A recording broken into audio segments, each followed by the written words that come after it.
Dès mon élection en 2001, on a pris contact avec Passy-Murailles et dès 2002, on a rénové, on a fait un chantier d'insertion qui alliait à la fois, c'était surtout à base de maçonnerie, pour remonter un mur ruché, qui est une pièce relativement rare, qui est au domaine de Fond-d'Espierres.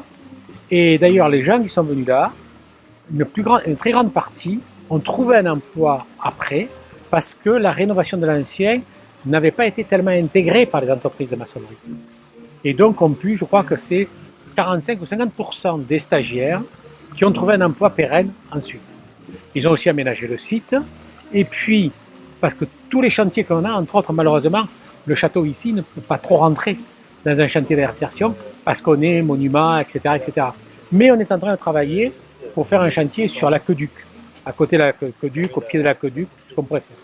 Et entre-temps, en 2010, on a racheté une maison à l'entrée du château. Et là aussi, on a réaménagé une salle voûtée avec une cave dans laquelle il y a l'eau qui servait de citerne.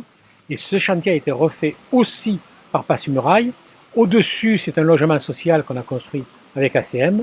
Et là, on a participé, nous, parce qu'il y avait des frais importants, si au niveau de la façade ou autre, mais tout l'intérieur a été fait là aussi par des spécialistes qui ont appris la spécialisation pour la rénovation de l'ancien. Et là aussi, il y a eu un bon placement des stagiaires. Les relations avec Passy-Murailles ont toujours été excellentes. Ça se passe en toute transparence, cordialité. On n'a vraiment aucun problème avec eux. Et si on a d'autres chantiers, choses qui se prêtent à un chantier d'insertion, c'est avec plaisir que nous les reprendrons.